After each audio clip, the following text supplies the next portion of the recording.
In a classroom where chaos reigns, a new teacher steps in, young, charming, and underestimated. But when bullies push her to the edge, they unleash a storm they never saw coming. In just 1 minute, they're begging for mercy. Want to know how she turned the tables? Subscribe for epic stories that flipped the script on power and payback. The first day of school at Westbridge High was always a circus, but for Mia Harper, it was more like stepping into Alien's den with a smile. At 25, she was the youngest teacher ever hired at this rough around the edges public school, known for its graffiti strees and students who treated authority like a punching bag. Mia, with her warm hazel eyes, cascade of chestnut hair, and a wardrobe that screamed, "I'm approachable but professional," walked into room 204 with a quiet confidence that made the students pause for about 10 seconds. The classroom was a mix of chipped desks, flickering fluorescent lights, and 32 teenagers sizing her up like wolves circling prey. She set her leather satchel on the desk, her smile unwavering, and wrote her name on the board. Ms. Harper. The whispers started immediately. "She looks like she just graduated," one kid muttered. "Bet she crease by lunch," another snickered.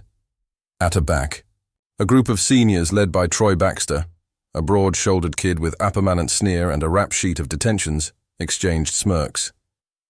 Troy leaned back, arms crossed, already plotting how to make this new teacher's day a living. Hell. Mia, oblivious to their scheming, began her lesson on To Kill a Mockingbird, her voice bright and engaging, as if she believed every kid in the room was hanging on her every word. She didn't notice the paper airplane that sailed past her head, or the stifled laughs when it landed in herniately organized stack of handouts. Troy Baxter was the undisputed king of room 204. He'd been at Westbridge since freshman year, and by senior year he'd perfected the art of disruption. Tall with a buzz cut and a leather jacket he wore like armor, he commanded loyalty from his crew. Jake, a wiry kid with a quick laugh and a knack for crude drawings. Kayla, whose sharp tongue could cut through steel. And Marcus, a quiet giant who followed Troy's lead without question. They'd driven out 2 substitute teachers last semester. One quit after a week, the other after a particularly creative prank involving a whoopee cushion and superglue. Troy saw Mia as no different. Young, inexperienced, and way too pretty to be taken. "Seriously, she's going to fold like a cheap lawn chair," he whispered to Jake, who snorted and started doodling a caricature of Mia with exaggerated features. Gayla, flipping her dyed purple hair, added, "Let's see how long she lasts before she's running to the principal." Marcus just nodded, his eyes fixed on Mia as she talked about Scout Finch's courage. The plan was simple: start small, test her limits, and escalate until she broke. Troy flicked a crumpled paper ball at the board, missing Mia's head by inches. She didn't flinch, just kept talking about Atticus Finch's moral backbone. The class murmured, impressed or annoyed. It was hard to tell. Troy wasn't deterred. He leaned over to Jake and whispered, "Next one's going to hither." Mia wasn't blind. She'd grown up in a neighborhood not unlike Westbridge's, where survival meant reading the room before someone read you. She'd seen Troy's type before, cocky, desperate to prove something, hiding insecurity behind bravado. She'd clocked his crew the moment she walked in: Jake's fidgety energy, Kayla's eye rolls, Marcus's silent loyalty. She knew they were testing her, and she was ready. Not because she'd studied classroom management in her teaching program, though she had acing every course, but because Mia Harper had a past that Westbridge High couldn't begin to guess at. She'd been a foster kid, bouncing between homes, learning to navigate tempers and power plays by the time she was 10. She talked her way out of fights, charmed her way into second chances, and once at 16 stared down a gang leader who thought he could intimidate her into giving up her bus fare. That fire still burned in her, hidden beneath her soft cardigans and warm smiles. So when the second paper ball grazed her shoulder, she didn't react the way Troy expected. She didn't yell or blush or stammer. Instead, she paused mid-sentence, picked, up the paper, and unfolded it with the calm precision of a surgeon. Inside was a crude note. Nice skirt. Teach wanted attention. The class held its breath, waiting for tears or a scolding. Mia just smiled, a glint in her eyes that Troy didn't catch. Creative, she said, holding up the note. But if you're going to throw shade, at least spell detention right. The class erupted in laughter, and Troy's smirk faltered. The rest of the period was a chess game. Troy's crew upped the ante. Jake accidentally dropped his textbook with a deafening thud. Kayla asked a deliberately dumb question about whether Scout was a boy or a girl. Marcus coughed loudly every time Mia turned to the board. Mia didn't miss a beat. She answered Kayla's question with a detailed breakdown of Scout's character, turning it into a mini-lecture on gender roles in literature that left Kayla speechless. When Jake's book hit the floor, she walked over, picked it up, and handed it back with a look that said, "I see you, Marcus's scoffing fits." She offered him a bottle of water from her bag, a tone so kind-mocking. The other students, sensing something new, started paying attention. Mia's lesson wasn't just about a book, it was a performance. She moved through the room like she owned it, her voice steady, her eyes catching every flicker of defiance. By the bell, Troy was seething. She hadn't cracked. Worse, she'd made him look small without raising her voice. As the class filed out, he muttered to his crew, "Tomorrow we go harder." Day 2 was when things escalated. Troy had spent the night texting his crew, planning a prank that would cement his legend. The idea was simple but brutal. A rigged water bottle that would drench me when she opened it, paired with a fake love letter slipped onto her desk to humiliate her further. Jake had crafted the letter full of over-the-top flattery and a fake signature from your secret admirer, Troy. Kayla added a touch of glitter to the envelope for maximum embarrassment. Marcus, ever the muscle, was tasked with swapping Mia's water bottle with the rigged one during the morning. Chaos. By the time Mia walked into room 204, the trap was set. She wore a navy blazer and a cream blouse, her hair pulled back in a low bun, looking every bit the professional, despite the faint circles under her eyes from grading papers late. The class was quieter today, sensing the tension. Troy leaned back, smirking as Mia set her bag down and reached for the water bottle. The room went silent. She twisted the cap, and water exploded upwards, soaking her blouse and dripping onto the floor. "The class," gasped, then laughed, a nervous edge to it. Troy's crew high-fived under the desks. Mia stood there drenched, her face unreadable. Then she did something no one expected. She laughed, not a nervous giggle, but a full, rich laugh that filled the room. "Well," she said, wiping water from her chin, "I guess someone's feeling creative today." The laughter died down, replaced by confusion. Mia didn't scream or run out. Instead, she grabbed a stack of paper towels from a cabinet. How did she even know they were there? And started blotting her blouse. "Let's talk about creativity," she said, her voice calm, but carrying an edge. "Because whoever did this put in some effort. Planning, execution, teamwork. That's potential, misguided, but potential."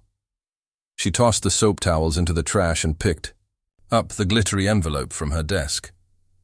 Troy's stomach dropped. She opened it, read the fake love letter aloud, her tone dripping with amusement. "Your beauty lights up the room, Miss Harper." Wow, poetic, but the handwriting looks familiar. She held up the letter, Heary's locking onto Jake's. He froze. "Jake, your doodles have the same sloppy loops." "Care to explain?" Jake stammered, his face red. But before he could answer, Mia turned to the class. "Here's the thing about pranks," she said. "They're only funny if you're smarter than your target. And I'm not sure you are." That's when Troy made his mistake. He couldn't let her win. Not in front of his crew. Not in front of the class. He stood up, towering over his desk, and sneered. "You think you're tough, new girl? You're just a substitute with that degree. Sit down and teach your stupid book." The fauchas. Room went dead silent. Even his crew looked uneasy. Mia didn't flinch. She walked toward Troy, her heels clicking on the linoleum until she was standing right in front of him. She was a foot shorter, but the way she held herself made him feel small. "Troy Baxter," she said, her voice low and steady. "I know your type. You think you're in this place because you're loud and people are scared, but you're not scary. You're predictable." She leaned in just enough to make him flinch. "And I'm not your substitute. I'm your teacher. So let's make a deal. You can keep trying to push me, or you can sit down and learn something. Your choice. But choose fast because I'm done playing." The class was frozen, eyes darting between Troy and Mia. Troy's jaw clenched, his fists bowled at his sides. He wanted to push back, to say something cutting, but her eyes, those sharp, unflinching hazel eyes, pinned him in place. He'd never been called out like that, not by a teacher, not by anyone. And then Mia did something that broke him. She turned away, dismissing him like he was nothing, and picked up her copy of To Kill a Mockingbird. "Page 47, she said to the class. "Let's talk about courage." Troy sat down, his face burning, his crew silent. Kayla whispered, "What just happened?" Jake stared at his desk, avoiding Mia's gaze. Marcus shifted uncomfortably, his loyalty wavering.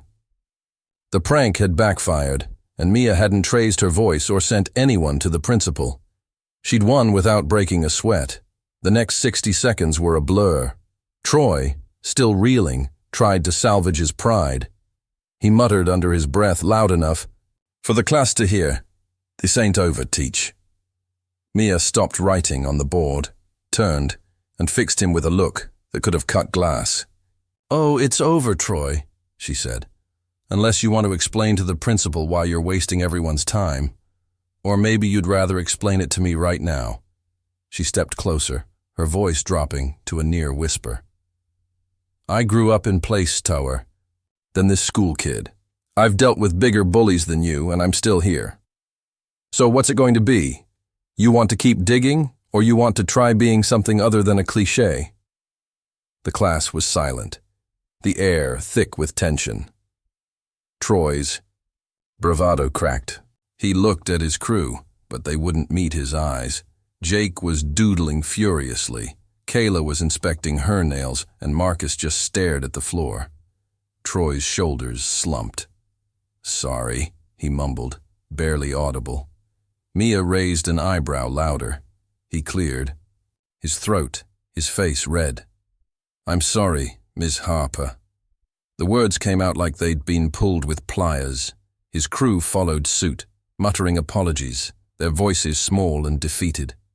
Mia didn't gloat. She nodded, turned back to the board, and continued her lesson as if nothing had happened.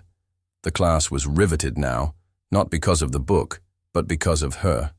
She'd taken the worst room 204 could throw, water, glitter, insults, and turned it into a masterclass on control. By the end of the period, students were actually raising their hands, asking questions about Scout and Atticus, drawn in by Mia's passion and unshakeable calm. Troy didn't say another word, but his eyes followed. Her, a mix of resentment and respect. His crew was quieter too, their usual swagger gone. When the bell rang, Mia called out, "Troy, Jake, Kayla, Marcus, stay back." The four froze, expecting detention or worse.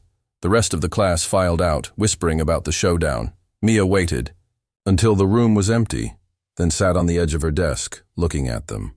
"You've got potential," she said. "All of you. But you're wasting it on cheap shots. You want to be leaders. Lead with something better than prank sand attitude. I'm here all year. You decide how this goes." She dismissed them with a nod, and they shuffled out, heads down. No longer the untouchable crew they'd been an hour ago. Word spread fast.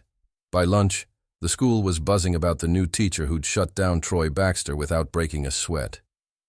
Students in other classes started paying attention, curious about this Ms. Harper, who didn't play by the usual rules. Teachers in the lounge swapped stories, some skeptical, others impressed. Mia, meanwhile, ate her sandwich in the staff room, grating. Papers, her blouse still slightly damp, but her smile intact. She wasn't naive. She knew Troy and his crew might try again. That West Burbridge wasn't a place where respect came easy. But she'd set the tone. She'd shown them she wasn't just a charming 25-year-old with a degree. She was a force forged in tougher fires than they could imagine, and she was here to stay. The bullies had messed with the wrong teacher, and in 1 minute she'd turned their game upside down. They weren't just begging for forgiveness. They were rethinking everything they thought they knew about power. Over the next few weeks, room 204 changed. Troy never fully warmed to Mia, but he stopped challenging her, his defiance replaced by a grudging respect. Jake started turning in homework. His doodles, now illustrations for class projects. Kayla's sharp tongue softened, her questions in class becoming genuine. Marcus, the quiet one, surprised everyone by writing a thoughtful essay on Atticus Finch that earned him the first day of his high school career. Mia didn't gloat or single them out. She taught, she listened, she pushed, she brought. In guest speakers, organized debates, and even let the class choose a novel for the next unit. Westbridge High wasn't a fairy tale. Fights still broke, and graffiti still appeared, but Mia's classroom became a strange kind of haven. Students who'd never cared about books started reading. Kids who'd felt invisible started speaking up, and Mia, with her quick wit and unshakable calm, became a legend in her own right. Not because she was charming or young or pretty, but because she'd walked into the lion's den and made the lion sit down and listen.